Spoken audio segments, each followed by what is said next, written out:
السلام علیکم۔ Episode number 23۔ سنہری گاؤن کے ساتھ چاندی رنگ جویلری اور سرخ بکل والے چوڑے ایڑی والے جوتے پہنے وہ مکمل تیار کھڑی تھی۔ لابنی پلکوں کے سائے میں بڑی سیاہ آنکھیں سامنے کا منظر کے عکس سے چمک رہی تھیں۔ سامنے دوران شیشے کی دیوار کے پار سوئمنگ پول کے سامنے بنے برآمدے میں فون کان سے لگائے پینٹ کی ایک جیب میں ہاتھ ڈالے چکر لگاتا ہوا کسی سے باتوں میں مگن تھا۔ بات کرتے ہوئے وہ کبھی رک جاتا، کبھی مضطرب سا چہرہ اوپر چھت کی طرف اٹھاتا، کبھی لبوں کو آپس میں ملائے کچھ سوچنے لگتا اور پھر کبھی پیشانی کو اپنے ہاتھ سے سہلانے لگتا۔ پچھلے مسلسل 10 منٹ سے وہ یہی سب دیکھ رہی تھی۔ نگاہ دوران پر سے گھمائی اور گھڑی پر جما دی۔ رات کے 8 بج رہے تھے۔ دروازے پر ہلکی سی دستک ہوئی تو اس نے رخ موڑا۔ روزین اندر آنے کی اجازت طلب کر رہی تھی۔ آ جائیں روزین، آہستگی سے اسے اندر آنے کی اجازت دیتی وہ پوری طرح رخ موڑ کر دروازے کی طرف متوجہ ہوئی جہاں سے روزین اب اندر داخل ہو رہی تھی۔ میم، سر اسمند پوچھ رہے ہیں آپ لوگ کب نکلیں گے؟ وہ تقریب کے لیے نکلنے والے ہیں۔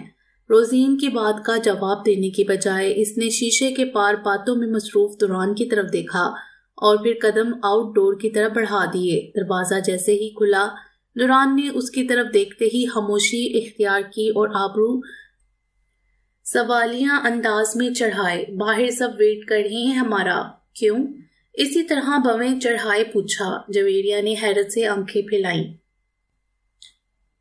کیوں؟ کیا مطلب؟ کیا اس کو نہیں پتا کہ سب باہر کیوں انتظار کر رہے ہیں؟ ایک تو مجھے کارٹون بنا دیا، سنہری جوڑا سلور جویلری، سرخ جوتے، اور اوپر سے یہ بھی بھول گئے کہ کہیں جانا ہے۔ غالباً ہمیں جانا ہے کہیں، شاید اس لیے۔ روزین انکل اسفند کا پیغام لے کر آئی ہے۔ جویریہ نے بھی اسی کے انداز میں جواب دیا جس پر دوران کی نگاہ کمرے میں کھڑی روزین کی طرف گھومی۔ ان سے کہو وہ لوگ جائیں، میں کچھ دیر میں نکلوں گا۔ اسپاٹ لہجے میں جواب دے کر پیٹ پھر سے موڑ لی۔ جویریہ نے گہری نگاہوں سے پشت کو گھورا اور پھر واپس پلٹ آئی۔ روزین انکل سے کہیے کہ ہم کچھ دیر بعد نکلیں گے، وہ لوگ انتظار مت کریں، چلے جائیں۔ روزین نے سر اس بات میں ہلایا اور کمرے سے باہر نکل گئی۔ روزین کے جاتے ہی اس نے بیزاری سے دوران کی طرف دیکھا۔ بڑی سی ایڑی والے ان جوتوں میں کھڑے کھڑے پاؤں درد کرنے لگے تھے۔ دوران کی فراغت کا انتظار یوں کھڑے رہ کر کرنا انتہائی بے وقوفی تھی۔ وہ پاس پڑے کاؤچ پر براجمان ہوئی اور بنا مقصد موبائل پر نگاہ جما دی۔ اسے یوں ہی بیٹھے ابھی چند منٹ ہی گزرے تھے جب دوران آؤٹ ڈور سے کمرے میں داخل ہوا۔ دوران کو دیکھتے ہی اس نے فوراً موبائل بند کیا اور اس کی طرف سوالیہ دیکھا۔ انداز ایسا تھا جیسے پوچھ رہی ہو چلیں۔ دوران نے چند قدم آگے بڑھائے اور آ کر اپنی دائنی ہتھیلی اس کے سامنے پھیلا دی۔ جویریہ نے چونک کر پہلے ہتھیلی اور پھر اس پر جفا کار کے چہرے کی طرف دیکھا جو گہری نگاہوں سے اسے دیکھتا ہوا سامنے کھڑا تھا اور اس کی جانب ہاتھ بڑھائے ہوئے تھا۔ وہ کاؤچ پر چہرہ اٹھائے اس کی طرف دیکھ رہی تھی۔ اگر بخشے زہ قسمت نہ بخشے تو شکایت کیا، اگر بخشے زہ قسمت نہ بخشے تو شکایت کیا، سر تسلیم ہم ہے جو مزاج یار میں آئے۔ چند سیکنڈ کی خاموشی کے بعد نہ چاہتے ہوئے بھی گود میں رکھا ہاتھ اٹھایا اور آہستگی سے دوران کی کھلی ہتھیلی میں رکھ دیا۔ یہ لمحہ عجیب تھا، یا پھر دوران کی آنکھوں سے جھلکتے احساسات عجیب تھے کہ وہ اس کا ہاتھ تھامے سراسیمگی میں اس کے مقابل کھڑی ہوئی۔ دوران نے نرماہٹ سے کھلی ہتھیلی کو بند کیا تو اس کا ہاتھ مضبوط ہاتھ میں چھپ گیا۔ جویریہ نے حیرت سے اس کی کھلی آنکھوں میں جھانکا۔ اس کے چہرے پر طواف کرتی دوران کی نگاہیں ان گنت کئی جذبوں کو سمیٹے اس کے ہر نقش کو چھو رہی تھیں۔ وہ بہت کچھ کہنا چاہتا تھا، وہ اسے یوں کیوں دیکھ رہا تھا جیسے کوئی اپنی بہت ہی قیمتی چیز کو کسی کے حوالے کرتے ہوئے خوفزدہ ہو۔ جویریہ کی ریڑھ کی ہڈی میں عجیب سی سنسناہٹ دوڑی۔ کیا کچھ غلط ہونے والا ہے؟ دل کیا چیخ چیخ کر اس سے پوچھ لے کہ تم میرے ساتھ یہ سب کیوں کر رہے ہو؟ جب چاہتے ہو اپنا بناتے ہو، جب چاہتے ہو آسمان پر بٹھا دیتے ہو اور جب چاہتے ہو زمین پر پٹخ دیتے ہو۔ لیکن ایسا کیسے پوچھ لیتی؟ اگر اس نے کہہ دیا تم وہی ہو جس کو صرف میرے نام کی طلب تھی اور کچھ نہیں چاہیے تھا، نہیں، وہ خود اپنی ہی نظروں میں گرنا نہیں چاہتی تھی۔ خواہشیں تو ویسے بھی رسوا کر دیتی ہیں، مگر وہ ان خواہشات کا گلا گھونٹنے میں ماہر تھی۔ زندگی بہت رخ بدلتی ہے، کچھ رخ خوشگوار ہوتے ہیں اور کچھ بھیانک، لیکن کچھ تو بالکل ناقابل یقین ہوتے ہیں، اور ناقابل یقین رخ حسین بھی ہوں تو دردناک ہوتے ہیں۔ یہ دیمک کی طرح آپ کو کھانے لگتے ہیں، اندر سے کھوکھلا اور بنجر کر دیتے ہیں۔ دوران کا محبت کا اظہار کرنا بھی اس کی زندگی میں ایسا ہی ایک ناقابل یقین رخ تھا۔ چلیں؟ دوران کی آہستہ سی آواز پر اس نے گڑبڑا کر نگاہ اٹھائی، اس کی آنکھوں میں جھانکنا چاہا، وہ نگاہیں چرا گیا اور اب اس کا ہاتھ تھامے دروازے کی طرف بڑھ رہا تھا، جبکہ وہ کسی چوبی بت کے مانند اس کے پیچھے چل رہی تھی۔ کمرے سے باہر راہداری سے باہر لاؤنج، اور لاؤنج سے آگے راہداری۔ وہ بنا اس کی طرف دیکھے بس اس کا ہاتھ تھامے چل رہا تھا۔ کہیں امید سی ہے دل کے نہانے میں، کہیں امید سی ہے دل کے نہانے میں، ابھی کچھ وقت لگے گا اسے سمجھانے میں۔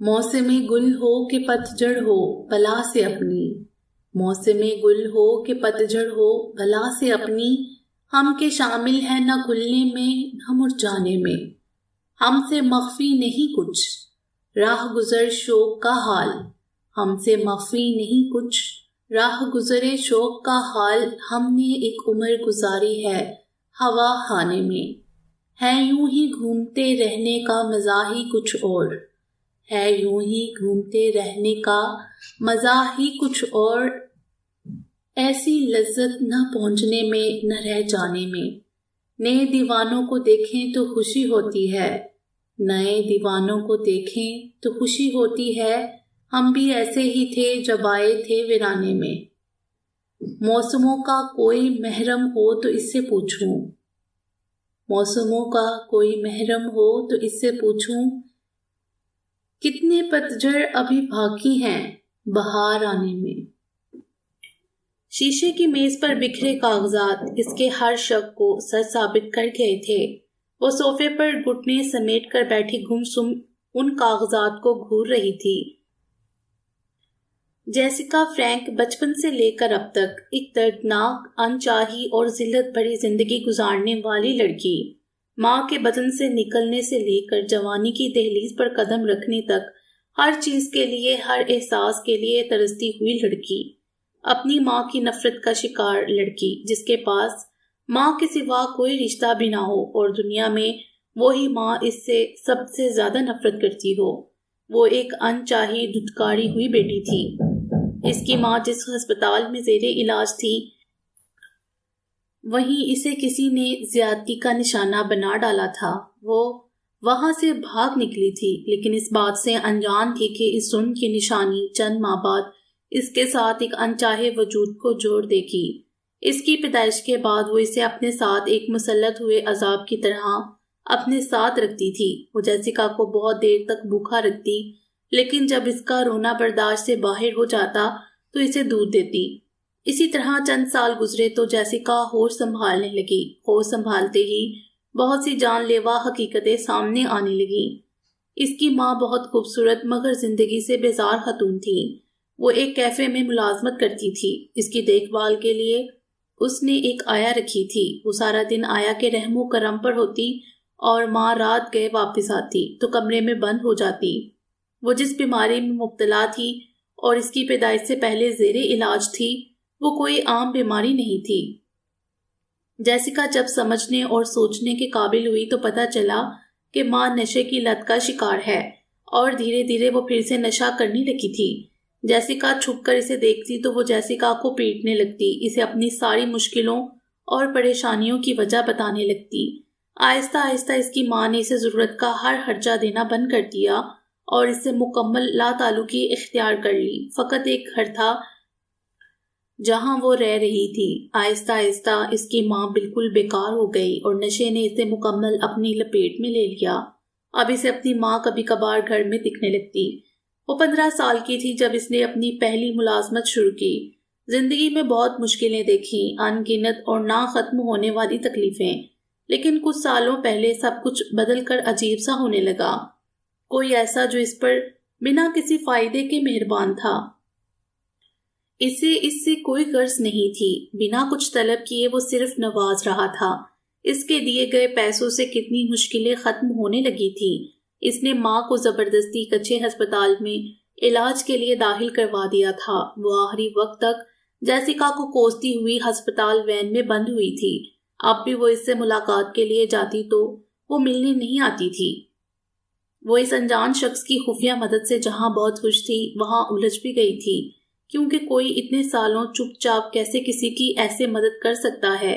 اور پھر اس الجھن کا ایک سرا اس دن کیفے میں ملا جب انل نے اس کا پورا نام لیا۔ ہاں، اس نے اس کا پورا نام لے کر غلطی کی، وہ پکڑا گیا۔ اسے شاید اس بات کی خبر نہیں تھی کہ وہ دن رات اپنے اس مددگار کے بارے میں سوچتی ہے، اور یہی وجہ تھی کہ اس دن انل کے نام لینے پر ہی وہ محتاط ہو گئی تھی۔ آج اس کا شک درست ثابت ہوا، انل ہی وہ شخص تھا جو اسے اتنے سالوں سے پیسے دے رہا تھا۔ کیا کوئی کسی سے اتنی محبت کر سکتا ہے؟ وہ مسکرائی اور سامنے رکھے کاغذات کو اٹھا کر نگاہوں کے سامنے کیا، پھر کچھ سوچ کر کاغذ ایک طرف رکھا اور فون اٹھایا۔ انل کا نمبر ملایا۔ مسلسل فون کی گھنٹی جا رہی تھی، لیکن وہ فون نہیں اٹھا رہا تھا۔ یقیناً وہ لیب پہنچ گیا ہوگا۔ کچھ دیر فون نہ اٹھانے پر مایوس ہو کر فون کو دوبارہ میز پر رکھا اور مسکراتے ہوئے سر کو صوفے کی پشت سے ٹکا دیا۔ ایک عجیب انوکھا احساس تھا۔ کل تک اجنبی لگنے والا انل آج دنیا میں واحد اپنا لگنے لگا تھا۔ ایسا احساس تھا جیسے برسوں تپتے صحرا میں چلنے کے بعد کوئی سایہ مل گیا ہو۔ وہ صوفے کی پشت سے سر ٹکائے آنکھیں مندے مسکرا رہی تھی۔ کون کرے گا پھر؟ نیتھن نے آنکھیں سکیڑے استفسار کیا، سر پر پہنی ٹوپی کو الٹے رخ گھمائے۔ وہ پریشان حال دکھنے والے شخص مشہور فلم پروڈیوسر نیتھن ڈیوڈ تھا، جو اس وقت فلم کے سیٹ کی مکمل تیاری کیے اپنے فلم کے ہیرو کے انتظار میں کھڑا تھا۔ سیم ہالی ووڈ کا ایک مہنگا ترین ہیرو جس کو اس نے اپنی ایکشن فلم کے لیے کاسٹ کیا تھا، اور وہ لوگ اس فلم کی شوٹنگ کے لیے اٹلی آئے تھے۔ آج دوسرا دن تھا اور سیم شراب کے نشے میں دودھ ہوٹل میں پڑا تھا، اور اس کی فلم کا ہدایت کار اسے عجیب ہی مشورے دے رہا تھا۔ زک اینجل اس کی فلم کا جونیئر ہدایت کار تھا، لیکن وہ بہت محنتی اور ذہین ہونے کے باعث کم عرصے میں ہی اس کے بہت قریب ہو گیا تھا۔ زک نے اسے نہ صرف اپنی فلم کے ہیرو بدل لینے کا مشورہ دیا تھا، بلکہ اسے ایک عدد ہیرو یہیں پر ہونے کا خبر بھی دی تھی، جس پر اب حیرت ظاہر کرتے ہوئے اس کے بارے میں پوچھ رہا تھا۔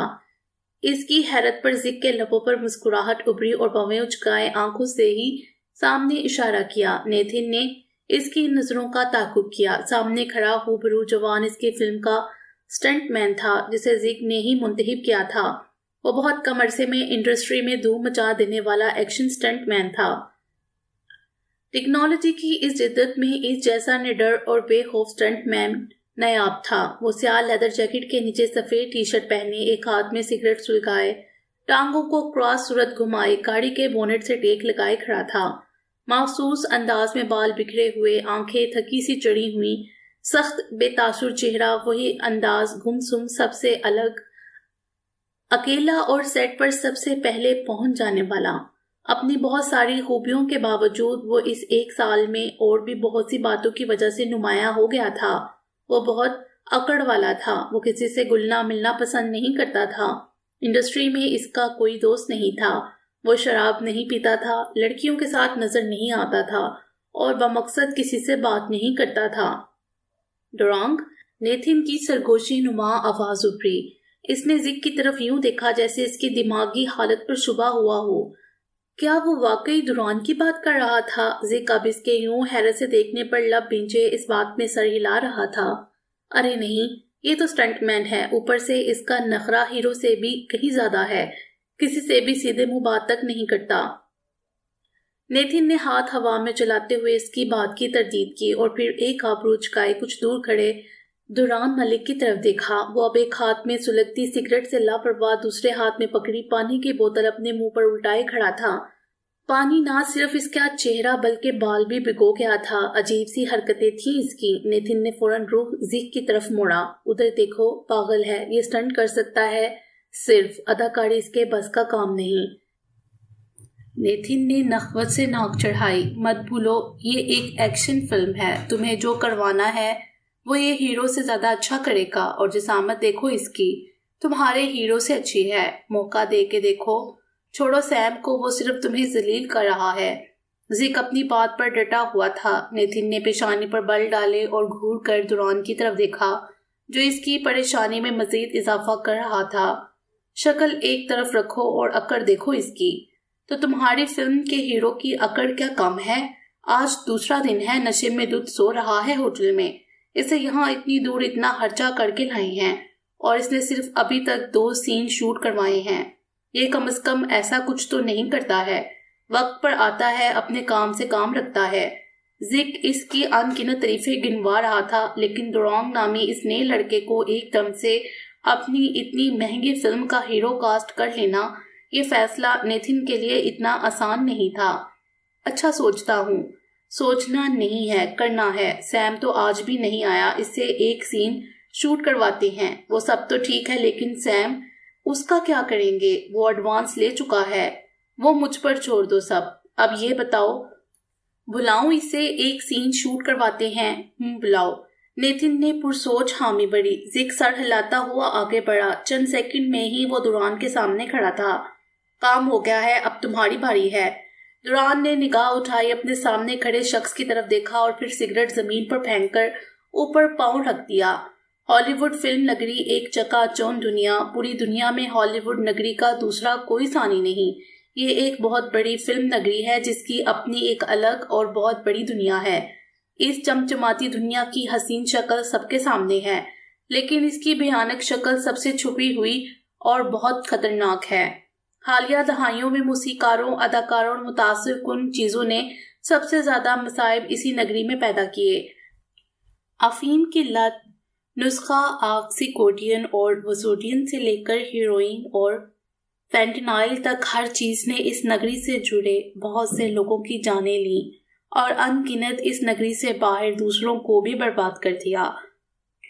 ہالی ووڈ میں منشیات کا استعمال وبا کی سطح تک پہنچ گیا۔ پہل تو چند باتیں صرف سامنے آئیں کہ مشہور شخصیات نسخے کے ادویات کے غلط استعمال کو استعمال کرتی ہیں، لیکن چند سالوں میں مائیکل جیکسن، پرنس اور کرین کوبین جیسے پاپ کلچر کی اموات کے لیے ایفیورنس ذمہ دار ٹھہرائی گئیں۔ یہاں کچھ وجوہات ہیں کہ فلم انڈسٹری میں لت غیر مشہور تناسب سے مشہور شخصیات کو متاثر کرنے لگیں، لیکن بات یہیں پر ختم نہیں ہوئی۔ ہالی ووڈ میں موجود کچھ لوگ ایسے بھی ہیں جو اس چمک دمک کے پیچھے ایک کالا دھندا چلا رہے ہیں، ہیروئن اسمگلنگ اور ان کی ایک بڑے پیمانے پر کاشت۔ ایف بی این اور امریکہ اپنی تشکیل دی ہوئی اس ہالی ووڈ فلم نگری میں منشیات کی یہ بڑھتی ہوئی شرح کی ذمہ داری مختلف ممالک پر عائد کی، جس میں ریڈ چائنا کے ساتھ پاکستان کا نام بھی لیا گیا۔ ان کے الزام کے مطابق چائنا اور پاکستان میں بہت بڑی مقدار میں نہ صرف منشیات کی کاشت ہوتی ہے بلکہ یہاں تک منتقل کی جاتی ہیں۔ ان سب باتوں کے پیش نظر پاکستان کی خفیہ ایجنسی میں ایک مکمل اور جاندار منصوبہ تیار کیا گیا، جس میں پہلی دفعہ ANF فورس نے اپنی تمام فرائض سے ہٹ کر اپنی ہی فورس کے چند جوانوں کو منشیات کے اس الزام کے پیچھے موجود حقائق کی مطلق معلومات اور تحقیق کے طور پر آگے بھیجنے کا فیصلہ کیا۔ یہ مشن اس چمکتی بھڑکتی دنیا میں چھپے ان بیڑیوں کی کھوج تھی جو اس چکا چوند کی آڑ میں یہ کالا دھندا بھی کر رہا تھا۔ وہ نہ صرف فلم نگری میں موجود لوگوں کو ہی اس کا شکار کر رہے تھے بلکہ اس فلم بینی کی آڑ میں مختلف ممالک میں منشیات کی اسمگلنگ بھی سر انجام دے رہے تھے۔ فلم نگری میں موجود اس مافیا کے پیچھے پاکستان کا نام جڑ جانا خود پاکستان کے لیے لمحہ فکریہ تھا، کیونکہ ہالی ووڈ کی دیکھا دیکھی انڈیا کی فلم نگری بالی ووڈ کے مشہور اداکار ابھیناتھ سنگھ کی موت کی وجہ بھی وہاں کی NCB نے پاکستان کے سر دھر دی تھی۔ NCB کی تحقیق کے مطابق بھارت ہر روز تقریباً 1 ٹن ہیروئن کھاتا ہے جو پاکستان سے آتی ہے۔ اس کے ساتھ ایسوسیٹ ایجنسیوں نے بھی NCB کو پنجاب، پاکستان سے یا گجرات سے سمندری راستے کے ذریعے آنے والے افغان ہیروئن کے لیے ہندوستان میں پروسیسنگ یونٹ کے امکان سے آگاہ کیا ہے۔ ان کے اس گندے الزام کے مطابق پاکستان کی گہری ریاست دہشت گردی کی مالی عنایت کے لیے منشیات کے پیسوں کو ہمیشہ استعمال کرتی رہی ہے۔ پاکستان ان سب الزامات کو مسترد کرتے ہوئے ایک خفیہ تحقیقاتی ٹیم تشکیل دی جو فلم نگری کے اس مافیا کے پیچھے موجود اصل جڑ کو کھوج نکالنا چاہتی ہے، جو نہ صرف دوسرے ممالک کی فلم انڈسٹری کے جوانوں کو تباہ کر رہی ہے بلکہ اس کے ساتھ پاکستان پر اس کی کاشت اور سپلائی کا الزام عائد کر رہی ہے۔ اسی تحقیقاتی ٹیم کا اہم رکن ایک سال میں ہی اس چمچماتی دنیا میں سٹنٹ مین سے ہیرو تک پہنچ گیا تھا۔ سردی کا زور پکڑتی یہ رات امریکہ میں اس کی آمد کے بعد سے نورین کے گھر پر 7ویں رات تھی۔ امریکہ کے مہنگے ترین علاقے میں بنا نوین ملک کا یہ چھوٹا مگر 19ویں دہائی کی جدت لیے خوبصورت گھر تھا۔ نوین اور کنز پارکر عرف کنزا نامی اس کی بیوی دونوں کماتے تھے، لیکن یہ گھر صرف نوین کی ملکیت تھا۔ کنز پارکر بہت حسین ہونے کے ساتھ بہت الجھی ہوئی اور خاموش طبع خاتون تھیں۔ اگرچہ ان 7 دنوں میں اس رات کی ملاقات کے بعد اس کی کنز سے زیادہ بات چیت نہیں ہوئی تھی، لیکن اس کی ملازمت سے واپسی پر کنزا اپنے ڈنر کے ساتھ اس کا ڈنر بھی تیار کر چکی ہوتی تھی۔ ڈنر کے بعد وہ دونوں اپنے اپنے کمروں میں چلے جاتے تھے۔ نوین کی آمد رات کے کس پہر ہوتی اسے خبر نہیں ہوتی تھی، البتہ ہر صبح جب وہ ملازمت کے لیے نکلنے لگتا تو نوین اسے جاگنگ ٹریک پر لازمی ملتا۔ اسی طرح 7 دن گزر گئے اور اس کی کمپنی کی طرف سے اس کی رہائش کا انتظام ہوتے ہی اس نے نوین کے گھر سے رخصت ہو جانے کا فیصلہ کیا۔ نوین کیونکہ رات کو بہت دیر سے واپس آتا تھا اس لیے وہ اسے مل کر ہی نکلنا چاہتا تھا۔ آج گھر میں واپس آنے سے لے کر کچھ بھی معمول کے مطابق نہیں تھا۔ گھر میں کنز موجود تھی لیکن آج اس نے نہ تو خود ڈنر کیا اور نہ ہی اسے ڈنر کے لیے کمرے سے باہر آنے کے لیے کہا۔ شام کے 7 بجے سے لے کر رات کے 12 بجنے کو تھے لیکن وہ اپنے کمرے سے باہر نہیں نکلی تھی۔ وہ اپنا سامان باندھنے میں مصروف تھا جب باہر لاؤنج سے آوازیں سنائی دینے لگیں۔ شاید نوین واپس آ گیا تھا اور اب یہ آوازیں اس کی اور کنز کی آپس میں گفتگو کی تھیں۔ آوازیں آہستہ آہستہ تیز ہو رہی تھیں۔ وہ کمرے میں موجود تھا مگر دروازہ کھلا ہونے کے باعث ان کی گفتگو بآسانی سن رہا تھا۔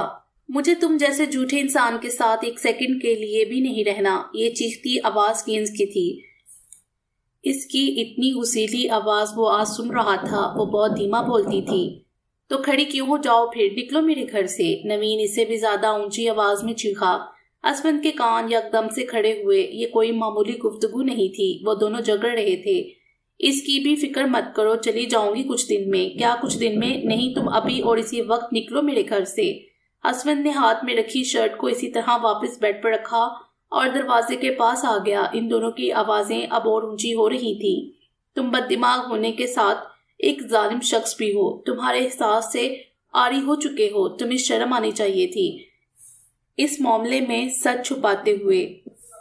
ہاں ہوں میں یہ سب، تمہیں اب میں سب کچھ لگوں گا کیونکہ تمہیں صرف اس چیز کی طلب ہے جو واحد میں تمہیں نہیں دے سکا۔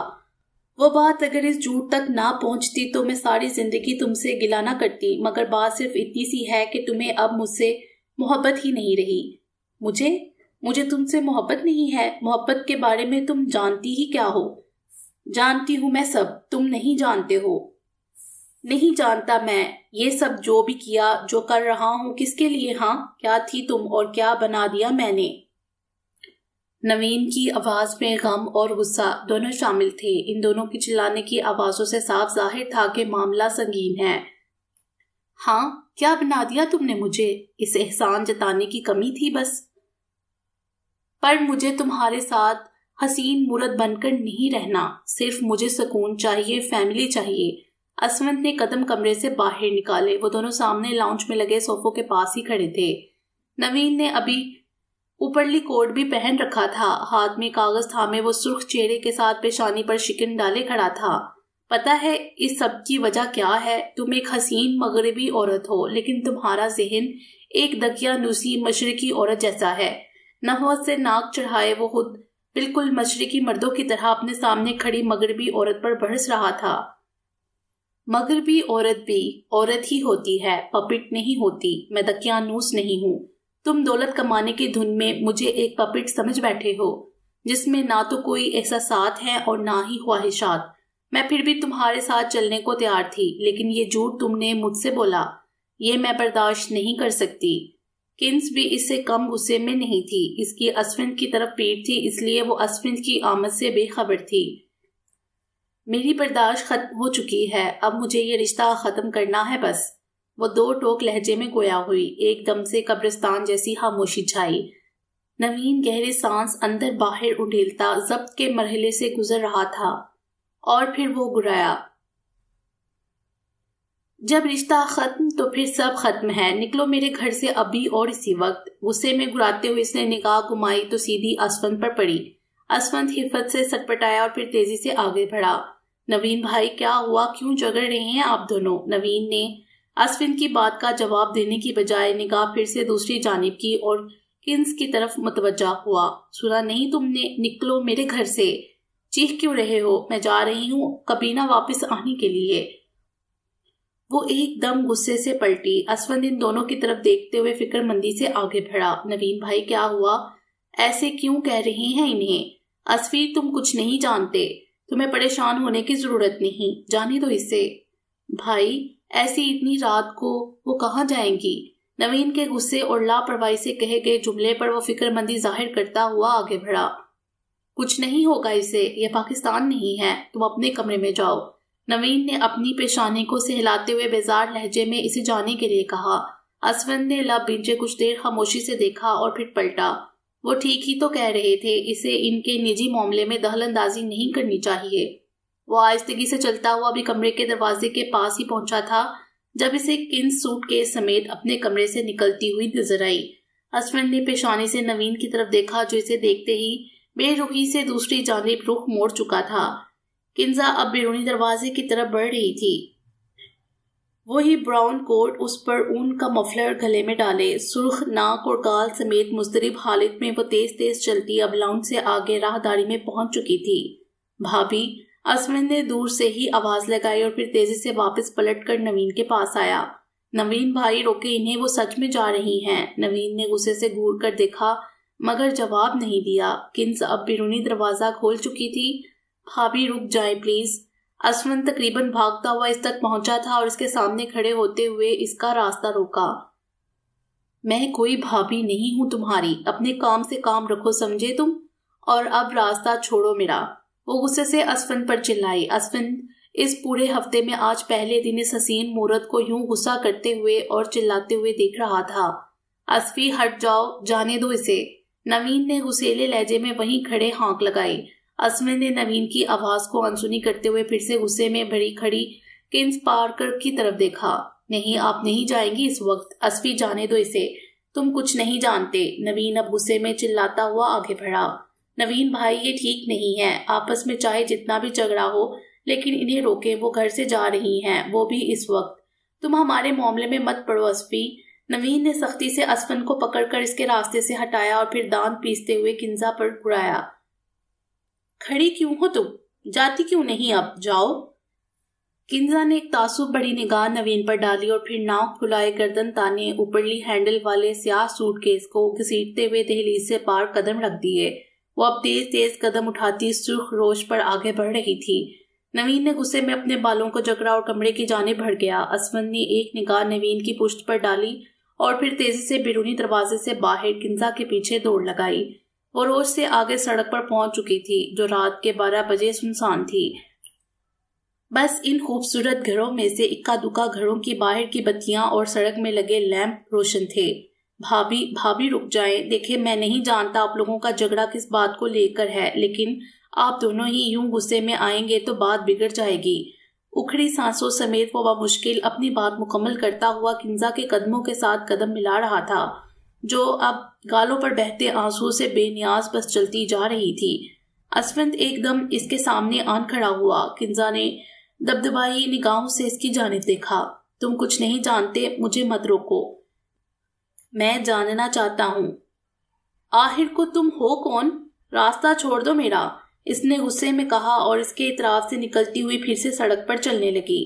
میں آپ کا کچھ نہیں، لیکن میں اتنا ضرور سن چکا ہوں کہ آپ نوین بھائی سے کچھ دن کی مہلت مانگ رہی تھیں۔ مطلب کہ آپ…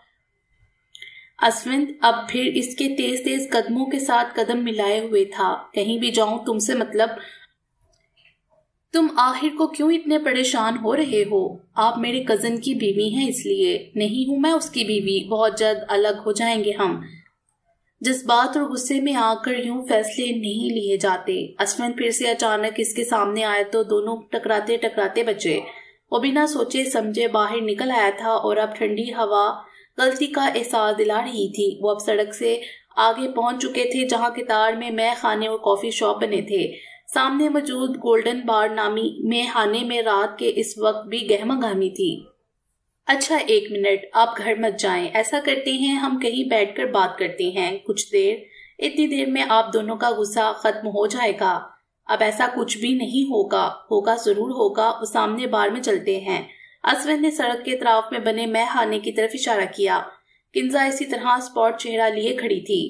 پلیز، اسوند کے لہجے میں التجا تھی۔ اب کی بار وہ کندھے ڈلکا چکی تھی، مطلب وہ راضی تھی۔ اسوند نے جلدی سے ہاتھ اس کے سوٹ کیس کی طرف بڑھایا۔ تھینک یو بات ماننے کے لیے، لائیں یہ مجھے دیں۔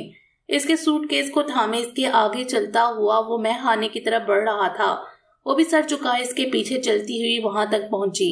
سرمئی روشنیوں میں ڈوبے مے خانے میں اس وقت بھی رونق لگی تھی۔ اسوند نے نگاہ گھماتے ہوئے کونے میں لگی کرسی میز کی طرف اشارہ کیا۔ وہ اس کی تقلید کرتی ہوئی اپنا اوپرلی کوٹ اتار رہی تھی۔ مے خانے میں چلتے گرم ہیٹرز نے باہر کی خنکی کو مات دے رکھی تھی۔ یہاں بیٹھیں اور غصہ ٹھنڈا کریں۔ اسوند نے سوٹ کیس ایک طرف رکھتے ہوئے بڑے احترام سے کرسی کو پیچھے کیا اور خود ہاتھ مسلتا ہوا سامنے کرسی پر براجمان ہوا۔ مجھے غصہ نہیں ہے، بس دکھ ہے، بے تاثر لہجے میں کہتی وہ کرسی پر بیٹھی اور نگاہیں ارد گرد گھمائیں۔ نوین بھائی آپ سے بہت محبت کرتے ہیں۔ اسوند کے جملے پر اس نے چونک کر اسوند کی طرف دیکھا اور استہزائیہ مسکراہٹ سمیت گھوڑا۔ اچھا، جو بات مجھے پچھلے 3 سالوں میں نہیں پتہ چل سکی تمہیں 4 دن میں پتہ چل گئی؟ نہیں، ایسی بات نہیں ہے، اندازہ ہو جاتا ہے۔ ہاں، وہ کرتا تھا مجھ سے محبت، بہت کرتا تھا، لیکن اب میری جگہ کسی اور نے لے لی ہے۔ کربناک لہجے میں کہتے ہوئے وہ پھر سے نظریں گھما کر ارد گرد مسکراتے لوگوں کو دیکھنے لگی۔ مم، میں سمجھا نہیں، کیا وہ کسی اور لڑکی نہیں، اس پر پیسہ کمانے کی دھن سوار ہے۔ وہ مجھے بھول گیا ہے، وہ 3 سال پہلے والا نوین نہیں ہے، اور کوئی لڑکی نہیں ہے۔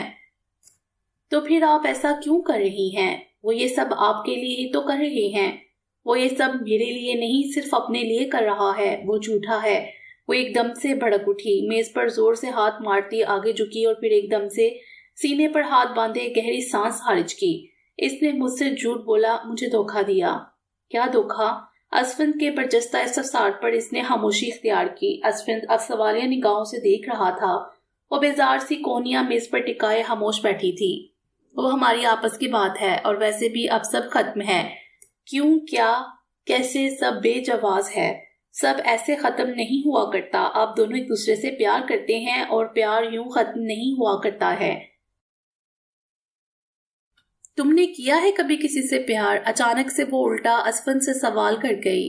لہجہ طنز بڑا تھا۔ اسوند نے بویں اٹھائیں اور پھر ایک دل فریب سی مسکان نے لبوں کا گھیراؤ کیا۔ جی کیا ہے۔ اسوند کی مسکراہٹ پر وہ جو غصے میں اس سے سوال کر رہی تھی، پیشانی کے بل کم ہوئے۔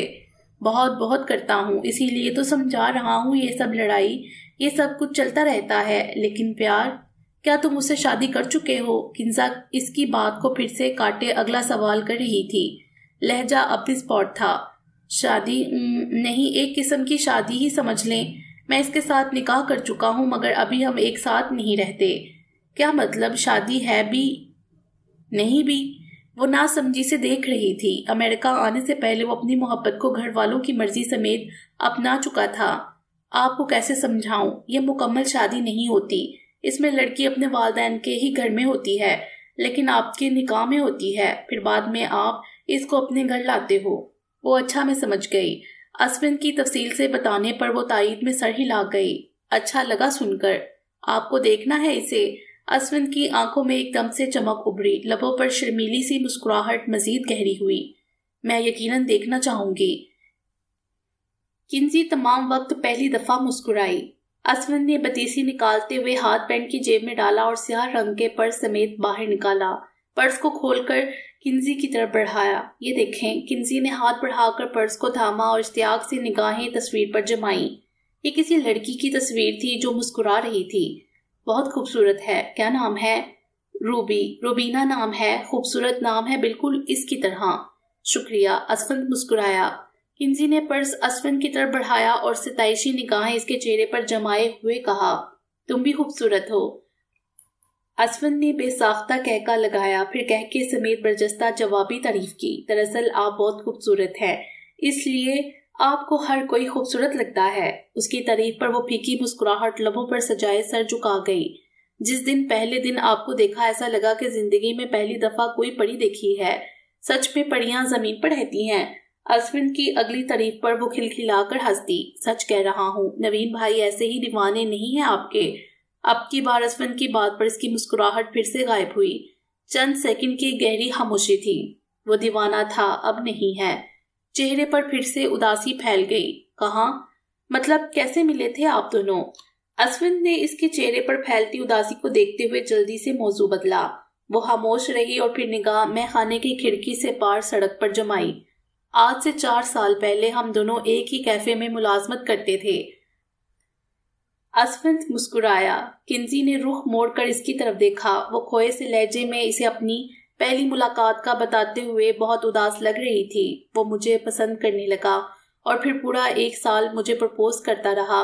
وہ سر کو ہلاتے ہوئے اسی لمحے کی یاد میں دلکش ہنسی ہنس دی۔ پھر اسفند کے تجسس پر اس نے گہری سانس لی اور میز پر سے کونیاں ہٹائے پیچھے ہوئی۔ مجھے بھی اس سے محبت ہو گئی۔ میں بچپن سے اپنے باپ کے ساتھ اکیلی رہتی تھی۔ انہوں نے مجھے بنا ماں کے اکیلے پالا۔ وہ مجھ سے بہت محبت کرتے تھے۔ جب انہیں میری محبت کا علم ہوا، وہ بہت ناراض ہوئے۔ وہ میرے کسی مسلمان سے شادی کرنے پر راضی نہیں تھے۔ وہ اب میز پر نگاہیں جمائے ہوئے تھی اور اسفند اس کے حسین چہرے کی اداسی پر۔ پھر میں نے گھر چھوڑ دیا اور نوین کے پاس آ گئی اور 2 سال پہلے میرے والد کا انتقال ہو گیا۔ معافی چاہتا ہوں، بہت افسوس ہوا سن کر۔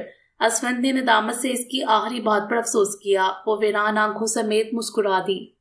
کوئی بات نہیں، مجھے اکیلے رہنے کی عادت ہو چکی ہے۔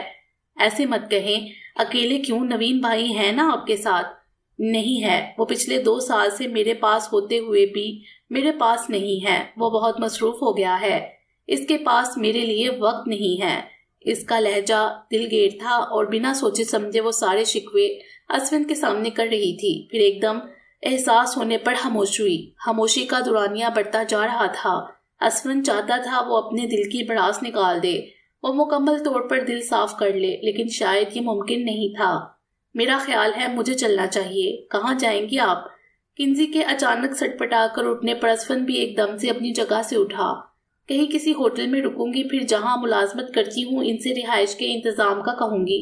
کندھے پر اپنے پرس کی سٹریپ درست کرتی وہ پھیکی سی مسکراہٹ سمیت بتا رہی تھی۔ اسفند نے نفی میں سر ہلایا۔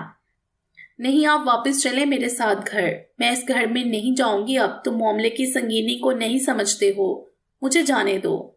اچھا رکیں، میں سامان پیک کر چکا تھا، مجھے بھی نکلنا تھا۔ میں اپنا سامان ابھی لے کر آتا ہوں۔ اگر آپ کو برا نہیں لگے تو آپ میرے ساتھ میرے فلیٹ چلیں۔ اسفند نے پیشکش کی تو وہ پرسوچ نگاہیں جھکائے کچھ پل کے لیے ساکن ہوئی اور پھر آہستگی سے سر اس بات میں ہلاتی گویا ہوئی۔ اوکے۔ اسفند نے اس کے مان جانے پر خوشی سے سر ہلایا۔ رشتے کے لحاظ سے اسے یوں اکیلے بھٹکنے کے لیے نہیں چھوڑ سکتا تھا۔ چلیں پھر میں سامان لے آؤں، وہ پرجوش لہجے میں کہتا ہوا اسے ساتھ چلنے کا کہہ رہا تھا۔ کنز نے اس بات میں سر ہلایا اور اس کے ساتھ قدم ساتھ بڑھا دیے۔ وہ پرجوش لہجے میں کہتا ہوا اسے ساتھ چلنے کا کہہ رہا تھا۔ کنزا نے سر اس بات میں ہلایا اور اس کے ساتھ ساتھ قدم بڑھا دیے۔ بیویلی ہلز کی حسین رات مونٹیجن نامی ہوٹل کے اس ہال میں حسین چہروں اور قیمتی ملبوسات پہنے ہالی ووڈ کے ستاروں کو کھینچ لائی تھی۔ سفید چمکتے ملائم فرش اور سنہری فانوس سے سجا ہال کسی اور ہی دنیا کا منظر پیش کر رہا تھا۔ ایک طرف موسیقی کے جلد رنگ تھے تو دوسری طرف کچھ لڑکیاں رقص کر رہی تھیں۔ برہان نے اپنے فلمی کیریئر کی شروعات ایک اونچے بجٹ کی فلم سے کی تھی۔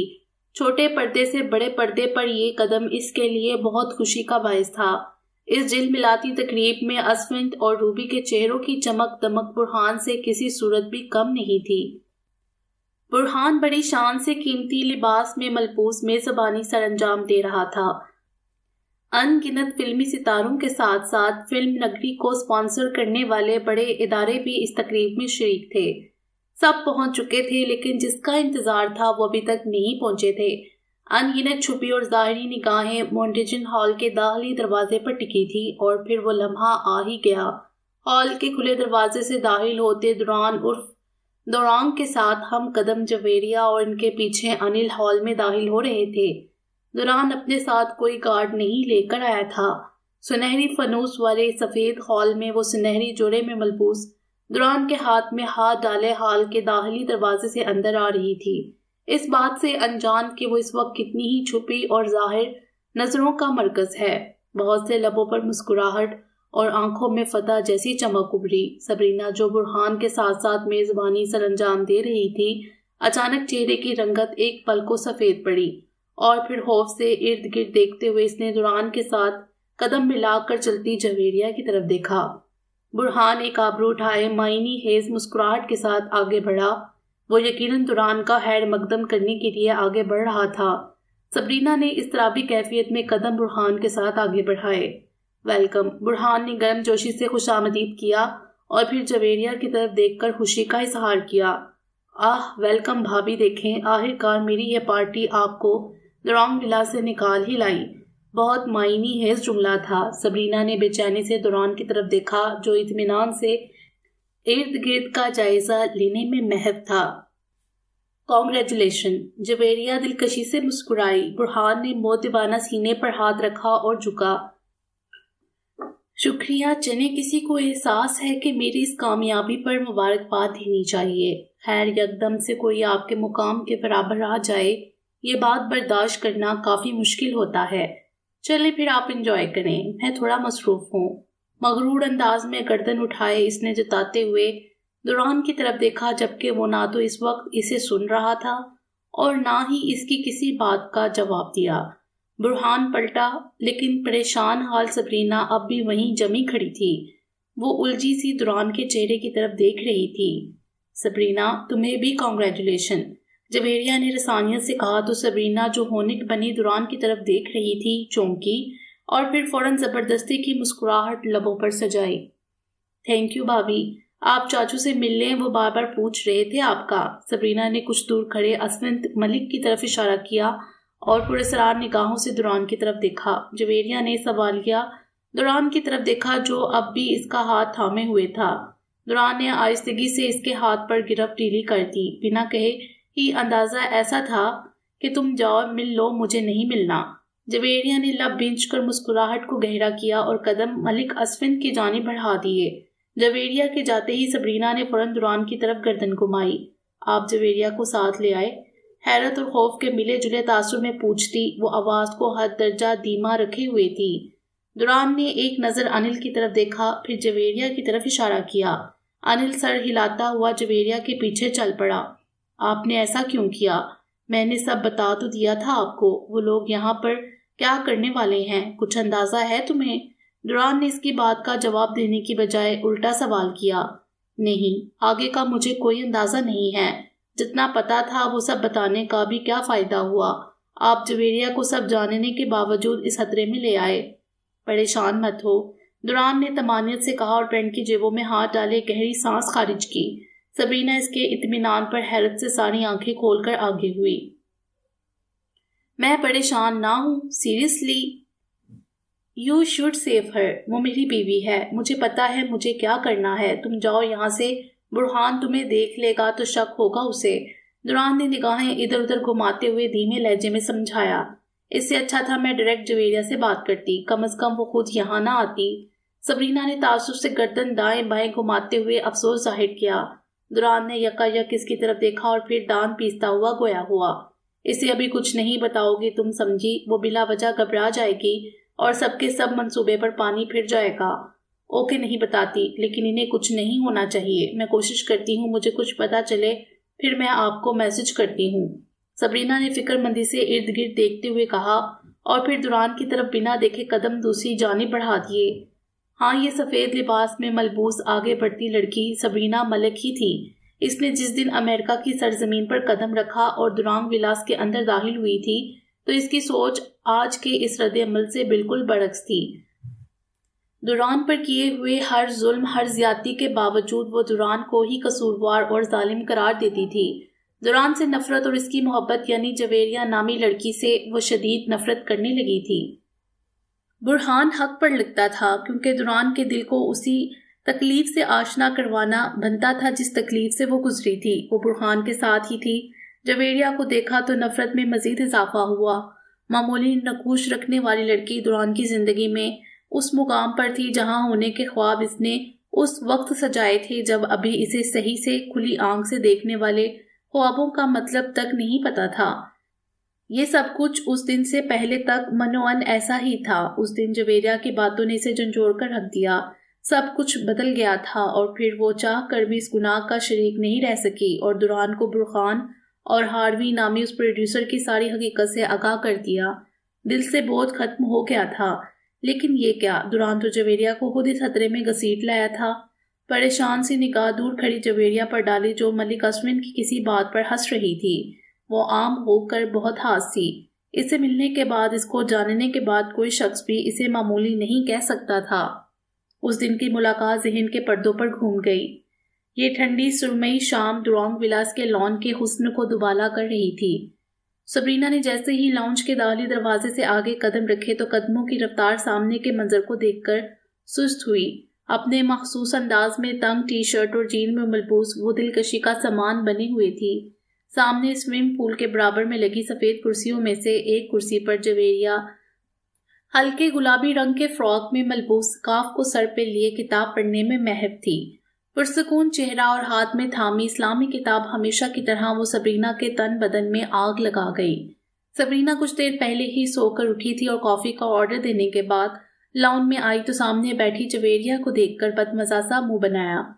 برہان کے کہنے پر وہ بمشکل اس کے ساتھ خوش اخلاقی کا مظاہرہ کرتی تھی جبکہ اس کو دیکھ کر دل تک جل جاتا تھا۔ آنکھیں چوندی کیے آہستہ آہستہ چلتی وہ جویریہ کے بالکل پاس آن کھڑی ہوئی۔ وہ ان حماق سے مطالعہ میں محو تھی کہ اسے احساس تک نہ ہوا کہ اس کے قریب کھڑی سبرینا اسے نفرت آمیز نگاہوں سے گھور رہی ہے۔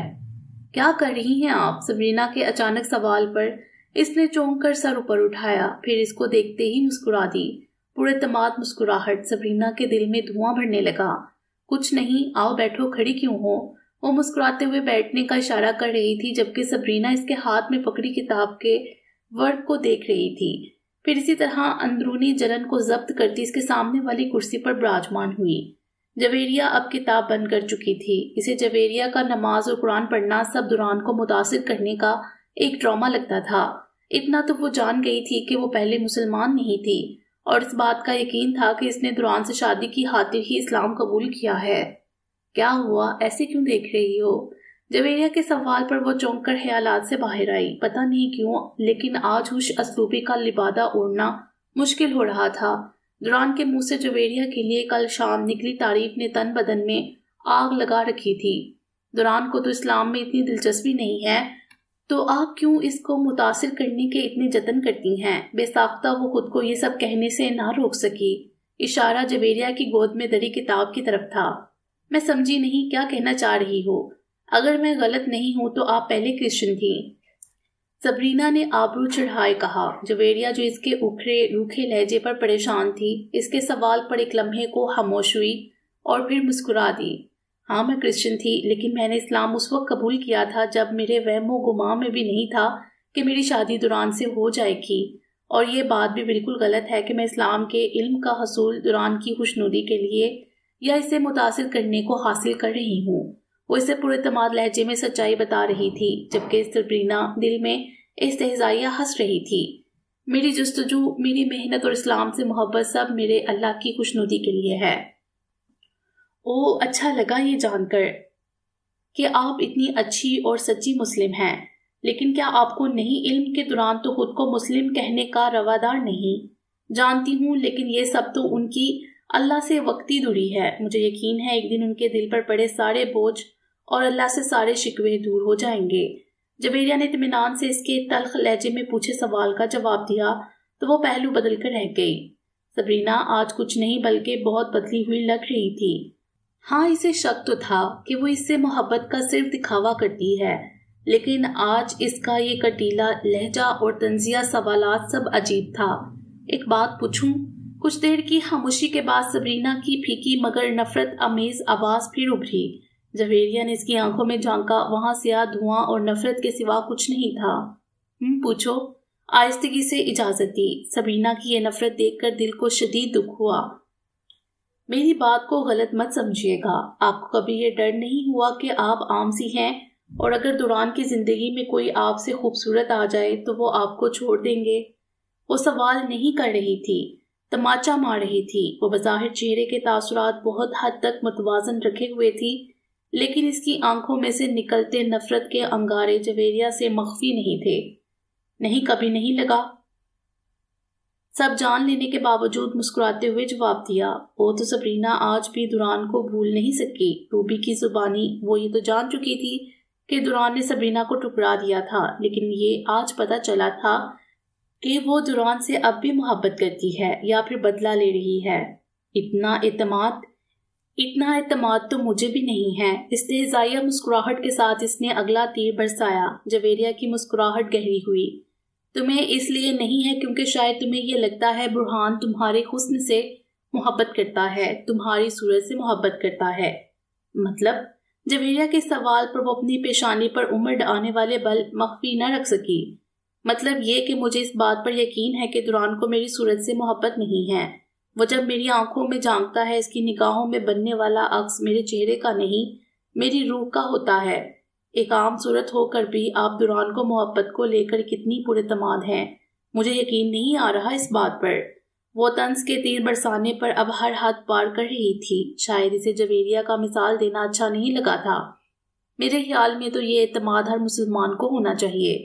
پہلی بات تو یہ ہے کہ میں ہرگز بھی خود کو کسی لحاظ سے عام صورت اور کم صورت نہیں سمجھتی۔ الحمدللہ میرے اللہ نے مجھے ایک مکمل صورت عطا کی ہے جس میں کوئی کمی نہیں ہے۔ مجھے آنکھوں سے دکھائی دیتا ہے، کانوں سے سنائی دیتا ہے اور زبان سے بول سکتی ہوں۔ میرے خیال میں ان سب کا شکر ادا کرنے کے لیے یہ زندگی کم ہے۔ ہاں، ایک وقت تھا جب یہ شکوہ کبھی میری زبان پر آتا تھا، لیکن اب نہیں، کیونکہ میں جان گئی ہوں صورت کا حسین ہونا اور کم ہونا میرے اللہ کے نزدیک کوئی اہمیت نہیں رکھتا۔ سبرینا کے چہرے کے بدلتے رنگ اس کے اعتماد کو اور بڑھا رہے تھے۔ اگر اللہ نے خوشیاں، قسمت اور محبتیں حسن کی بنیاد پر بانٹی ہوتی تو آج ہر خوبصورت چہرہ دکھ سے نہ آشنا اور ہر عام نقوش والا چہرہ تکلیف میں مبتلا ہوتا، لیکن ایسا ہرگز نہیں ہے۔ میرے اللہ کے نزدیک بہتر وہ ہے جس کے تقویٰ کا معیار اونچا ہے، وہ نہیں جس کی صورت حسین ہے۔ اب تماچے وہ مار رہی تھی، وہ سچ ہی تو کہہ رہی تھی۔ وہ مکمل حسن رکھنے کے باوجود دوران کی محبت کو ترستی ہی رہ گئی تھی، جبکہ سامنے بیٹھی یہ لڑکی نہ صرف اس کی بیوی تھی بلکہ اس کے دل کی ملکہ تھی۔ جویریہ ٹھہرے لہجے میں بولتی جا رہی تھی اور سبرینا کی زبان تلوے سے جا لگی تھی۔ اس چہرے کے گوشت پوشت کے نیچے جو ڈھانچہ ہے وہ تو سب کا ایک جیسا ہے، لیکن اہمیت نہ تو اس گوشت کی ہے جو ہڈیوں پر چڑھا ہے اور نہ ہڈیوں کے اس ڈھانچے کی ہے جو اس گوشت کے نیچے ہے۔ اہمیت ہے تو اس ڈھانچے کو اور گوشت کو زندہ لوگوں میں شمار کرنے والی روح کی ہے۔ وہ بول رہی تھی اور اس کا لفظ لفظ سچ تھا۔ اللہ سے جا ملنے والی اور دائم تو صرف روح ہے، اور جس نے اپنے محبوب کی روح سے محبت کی تو جان لو اس کی محبت دائمی ہے، کیونکہ صورت بدل جاتی ہے اور بدن بوڑھا اور لاغر ہو جاتا ہے، مگر روح کی کوئی عمر نہیں ہوتی، وہ ہر دم جوان رہتی ہے۔ وہ مسکراتی اس پر منو مٹی ڈال رہی تھی۔ اب آتی ہوں تمہارے اس سوال کی طرف کہ مجھے کسی خوبصورت چہرے سے دوران کو چھین لینے کا ڈر کیوں نہیں لگتا۔ مسکراہٹ مزید گہری کی اور چہرے پر گلال رنگ پھیل گیا۔ میرا ایمان ہے کہ یہ زندگی عارضی ہے اور یہاں موجود ہر احساس، ہر چیز عارضی ہے، ماں سوائے نکاح کے پاک بندھن میں بندی روحوں کے۔ اسی لیے میرے اللہ سے بس یہی دعا ہے کہ مرتے وقت میں ایمان کی حالت میں اور دوران کے نکاح میں ہوں۔ اس دنیا میں دوران کا ساتھ جیسا بھی ہو برداشت کر لوں گی، صرف اس کی دائمی محبت اور ساتھ پانے کے لیے۔ مطلب جنت میں اس کے تخت کی ملکہ بننے کے لیے۔ وہ بہت خوش تھی، پرسکون، سرشار، پر یقین۔ یہ وہ لمحہ تھا جب سبرینا کو لگا وہ بہت بہت بدصورت ہے اور سامنے بیٹھی لڑکی واقعی ہی اس دنیا کی حسین ترین لڑکی ہے۔ دوران کو اس سے سچی محبت ہے اور یہ محبت کوئی معمولی محبت نہیں۔ اگر اس لڑکی کو کچھ بھی ہوا تو وہ آرام سے نہیں بیٹھے گا، وہ پتال کی گہرائی تک جائے گا۔ کچھ تھا جو سانس میں اٹکنے لگا، دوران کی نظروں میں ایک دفعہ پھر بے وقت ہو جانے کا خوف، سامنے بیٹھی لڑکی کو ان درندوں کے حوالے کر دینے کا گناہ کا خوف۔ وہ ایک جھٹکے کے ساتھ اپنی کرسی پر سے اٹھی۔ جب ایریا نے چونک کر چہرہ اوپر اٹھایا، وہ شاید اسے کچھ زیادہ ہی کھری کھری سنا گئی۔ فوراً اسے سبرینا کے دل کو دکھانے کا احساس ہوا۔ کیا ہوا؟ میری کوئی بات بری لگی ہے کیا؟ نہیں، جو برا لگا ہے وہ آپ کی باتیں نہیں ہیں، سرایت سے جواب دے کر وہ پلٹی اور پھر وہاں رکی نہیں تھی۔ لمبے لمبے ڈگ بڑھتی لاؤنج کے دروازے سے اندر غائب ہو گئی۔ دوران ملک سے دورانگ کا سفر دراصل ایک کٹھن مگر پوری طرح طے شدہ سفر تھا۔ وہ ANF کا بنیادی تحقیقاتی ایجنٹ باسل تھا، جس کو یہاں پہنچانا ISI کے بائیں ہاتھ کا کھیل تھا۔ پلک جھپکتے ہی یہ 5 سال پڑ لگا کر گزرے، لیکن ان 5 سالوں میں دوران عرف دوانگ یعنی کہ باسل اس فلمی نگری میں نہ صرف مضبوطی سے اپنے قدم جما چکا تھا بلکہ بہت سی معلومات ANF ایجنسی تک پہنچا چکا تھا۔ جیسے ہی وہ ایک معمولی اسٹنٹ مین سے ایک فلمی ستارہ بنا، اس نے سب سے پہلے انل کو اور پھر اسونت ملک کو یہاں اپنے پاس بلا لیا تھا۔ ملک ہاؤس کے مکین جو نوین کی تمام جائیداد کا دکھ ابھی تک نہیں بھولے تھے اور اٹھتے بیٹھتے دوران کو کوستے تھے، اب دوران کی اس کامیابی پر اور پھر اسونت اور روبی کو اپنے پاس بلانے پر جہاں دنگ تھے وہاں خوشی سے پھولے نہ سمائے۔ دوران کو دیکھا دیکھی روبی کو لگا کہ برہان بھی باقی سب چھوڑ دوران کے اثر و سروق کے ذریعے انڈسٹری میں قدم جما لے تو کیا پتا وہ بھی دوران کی طرح شہرت کی بلندیوں پر پہنچ جائے۔ اور اس طرح برہان بھی پڑھائی چھوڑ اداکاری کرنے لگا، لیکن وہ ہالی ووڈ فلم نگری میں قدم نہیں جما سکا، اس لیے 4 سال سے وہ مختلف ٹی وی شو میں چھوٹے موٹے کردار نبھا رہا تھا۔ اس کے برعکس دوران پوری فلم نگری میں اپنی الگ پہچان اور نام بنا چکا تھا۔ وہ اس اداکاری کی آڑ میں فلم نگری سے تعلق رکھنے والی بہت سی چھوٹی مچھلیوں کو جو اس گرونے جرم میں سرگرم تھیں جلد ہی پکڑوا چکا تھا، لیکن ایسی بڑی مچھلیاں اور مگرمچھ تھے جو اب بھی پوشیدہ تھے۔ دوران یہاں بنیادی ایجنٹ باسل بن کر کوئی واحد ایک ایجنٹ نہیں تھا، وہ ایک مکمل گروہ کی صورت میں موجود تھے جو ایک دوسرے کے کام آسان کرتے تھے۔ دوران کی طرح ہمیشہ بنیادی ایجنٹوں کو رہنماؤں کے ساتھ گروپس میں تشکیل دیا جاتا ہے۔ یہ رہنما براہ راست کنٹرولر کو رپورٹ کر سکتے ہیں۔ یہ بنیادی ایجنٹوں میں معلومات فراہم کرتے ہیں اور مقامی موضوع کے بارے میں جاسوسی یا مہارت کے ذریعے ایک دوسرے کے ساتھ تعلق میں رہتے ہیں اور بنیادی ایجنٹ کے راستے ہموار کرتے ہیں۔ اس کے علاوہ بنیادی گروپ میں ایگزیکٹو ایجنٹ بھی شامل ہوتے ہیں جو تہذیب کاری اور قتل و غارت گری اور بوقت ضرورت نے قابل یقین ایجنٹوں کو بھرتی کرتے رہتے ہیں۔ دوران یہاں ایک بنیادی ایجنٹ بن کر آیا تھا اور اس کے علم سے بھی زیادہ یہاں اس کے معاون ایجنٹ موجود تھے جو اس کے راستے ہموار کرنے میں مددگار تھے تاکہ وہ یہاں بنا کسی شک کے ہر قسم کی معلومات تک رسائی پا سکے۔ دراصل آپریشن ایجنٹوں اور ضمنی گروپ دونوں بنیادی ایجنٹوں کی حمایت کے کردار میں خفیہ ہوتے ہیں۔ وہ ISI کے خفیہ آفیسر ہوتے ہیں۔ یہ اضافی کاموں میں سرگرم ہوتے ہیں جیسے کہ ایجنٹ کی معلومات بروقت ایجنسی تک پہنچانا، ایجنٹ کو مختلف بات چیت کے ذریعے مہیا کرنا جیسے کہ مواصلات جس میں خفیہ ریڈیو ٹرانسمیشن، سلیپرز، کوریئرز اور محفوظ ریڈیو نشریات کے لیے مختلف مقامات کی تلاش وغیرہ جیسے کام شامل ہیں۔ اس کے علاوہ دیگر اضافی کاموں میں بھی وہ لوگ شامل ہوتے ہیں جو کور جاب والے ایجنٹوں کو قانونی حیثیت دے سکتے ہیں اور ایسے ماہر دستاویزات کو جعلی بنا سکتے ہیں جو اصل ذریعہ سے غیر قانونی کاپیاں حاصل کر سکتے ہیں۔ سیف ہاؤسز، سیف میل ڈراپس اور سیف ٹیلی فونز دونوں اضافی کام ہیں جو وہ لوگ بنیادی ایجنٹ کے لیے سر انجام دیتے ہیں۔ بنیادی ایجنٹ کے علاوہ ایک ایجنٹ رسائی ایجنٹ ہوتا ہے۔ انٹیلیجنس ویلیو کے مادے تک رسائی ایجنٹ کے پاس قابل ذکر رسائی نہیں ہوتی ہے، لیکن ان لوگوں سے رابطہ ہوتا ہے جو خود ہر ضرورت کے وقت اس سے رابطہ کرتے ہیں۔ ایسا شخص ایجنٹ کے لیے فوجی اڈے کے باہر حجام جتنا آسان ہو سکتا ہے۔ یا ٹنگ ٹینگ یا عالمی ماہر یعنی حکومت سے باہر جتنا پوشیدہ ہو سکتا ہے، جو حساس مواد تک رسائی کے ساتھ سرکاری اہلکاروں کے ساتھ باقاعدگی سے تمام معاملات پر بات چیت کرتا ہے۔ حساس مواد کو سنبھالنے والی نجی اور عوامی تنظیموں کے اندر انسانی وسائل کے کارکنان، استقبالیہ دینے والے اور بظاہر کم سطح کے دیگر عملے حساس افراد تک رسائی کے عوامل لوگوں کے بارے میں بہت کچھ جانتے ہیں۔ کچھ ملازمین جیسے محافظ اور چوکیدار جن کی باضابطہ رسائی نہیں ہے، پھر بھی وہ محفوظ کمرے اور کنٹینر تک رسائی حاصل کر سکتے ہیں۔ ایک رسائی ایجنٹ اور بنیادی ایجنٹ کے درمیان ایک دھندلا سا علاقہ ہوتا ہے جو اپنے کلیکٹر کو کسی علاقے میں بآسانی جانے دیتا ہے۔ اسی طرح دوران کے آگے پیچھے بہت سے معاون اور رسائی ایجنٹ موجود تھے۔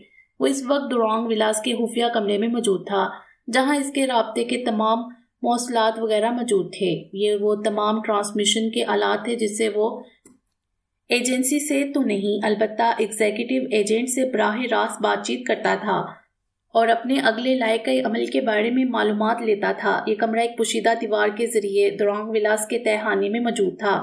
یہ ایک کشادہ کمرہ تھا جہاں دورانگ کی ضرورت کی ہر چیز کے ساتھ ساتھ تمام موصلاتی آلات موجود تھے۔ مدھم روشنی میں غرق اس کمرے میں اس وقت لیپ ٹاپ اسکرین جگمگا رہی تھی۔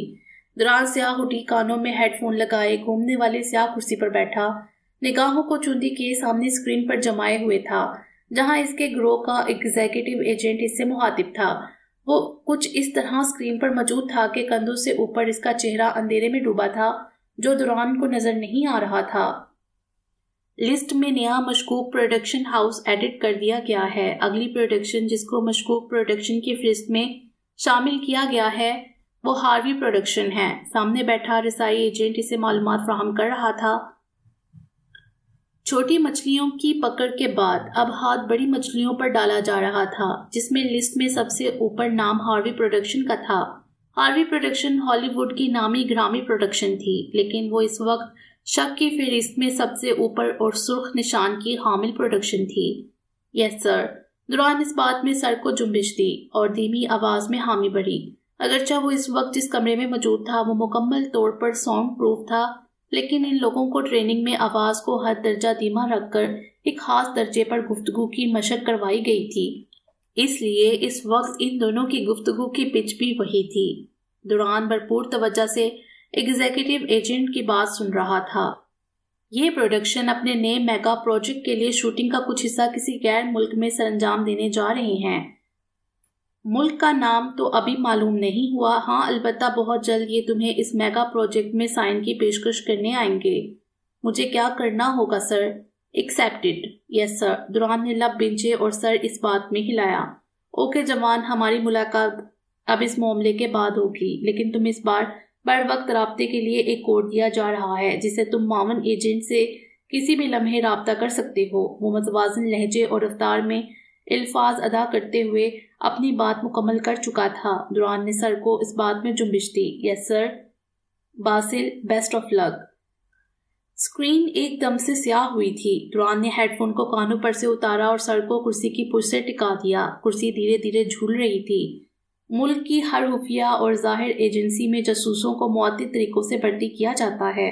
کچھ اپنے آبائی ممالک کی انٹیلیجنس ایجنسیز میں شامل ہو جاتے ہیں، تربیت حاصل کرتے ہیں اور ایجنسی میں ملازمتوں میں آگے بڑھ جاتے ہیں۔